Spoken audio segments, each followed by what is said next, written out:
Alors, pour Halloween, une petite vidéo consacrée aux sorcières dans Game of Thrones et aux sorcières dans l'histoire. Nous sommes dans une société complètement entourée par les sorcières. Ça se voit particulièrement quand on fête Halloween, où tout le monde se déguise en sorcière parce que c'est rigolo. Halloween, à la base, une fête qui existe depuis 2000 ans, mais c'est une fête qui n'a quand même pas grand-chose à voir avec les sorcières à la base. En fait, Halloween, c'est le nouvel an celtique. Pendant cette fête, les Celtes pensaient que les druides arrivaient à rentrer en contact avec le monde des morts et donc qu'il y avait une communication possible avec le monde des morts. Mais pas grand chose à voir avec les sorcières. Notre monde par contre, entouré de sorcières, on le voit énormément dans les médias. Dans les médias, pas un jour ne passe sans qu'on ait une sorcière à la télé. Alors ça peut être la sorcière rigolote qui a bercé notre enfance, ça peut être la sorcière pour les enfants, ça peut être la sorcière un petit peu crado.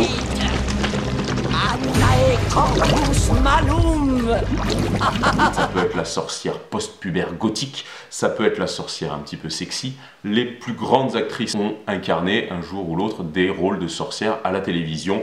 Dans Game of Thrones, on a aussi, comme dans toutes les œuvres de médiéval fantasy, on a un certain nombre de personnes qui se revendiquent de la sorcellerie. La première que l'on croise s'appelle Mirri Maz Duur.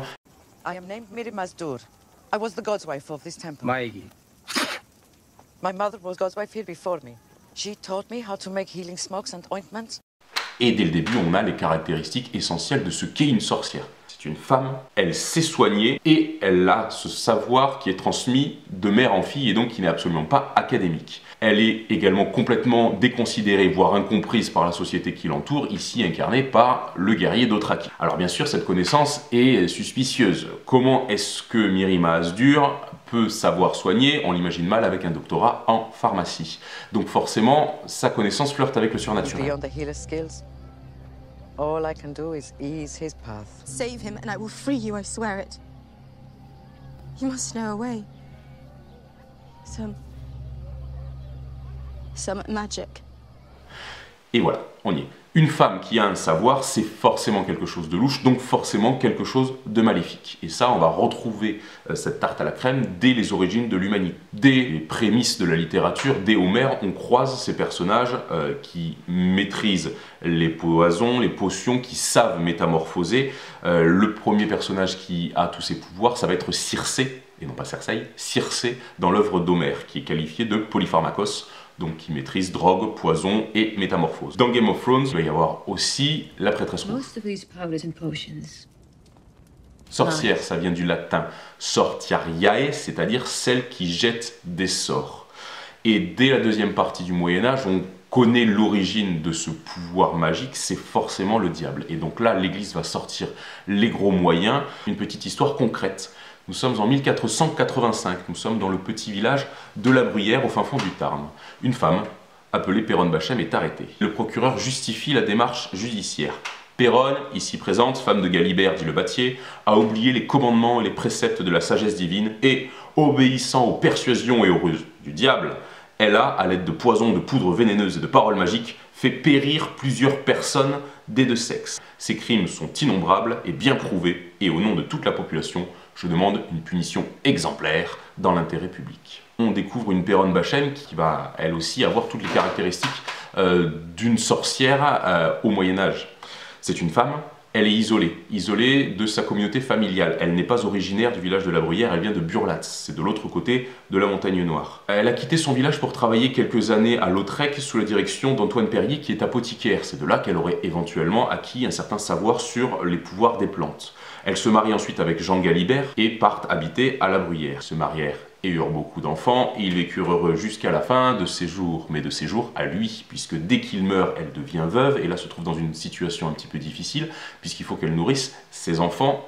Elle réinvestit sans doute ce qu'elle a appris aux côtés de l'apothicaire, et vend par-ci par-là quelques potions, sauf que l'histoire tourne mal, et que certaines personnes ne guérissent pas, voire meurent. Et donc, là, la rumeur enfle, et toute la population se tourne vers cette femme qui n'a aucun soutien dans le village. Mais tous les témoignages l'accablent, et tous les témoignages viennent d'hommes. C'est surtout, en fait, encore une fois, comme l'a montré Michel de Certeau dans La Possession de Loudun, la confrontation entre deux mondes qui ne se comprennent pas. Le monde de cette femme qui a un savoir et le monde de la justice, des lettrés, des savants. Ces deux mondes n'arrivent absolument pas à communiquer et à se comprendre. La sentence classique pour une sorcière, le bûcher, en 1485. Comme Mirri Maz Duur, mais là, en vrai.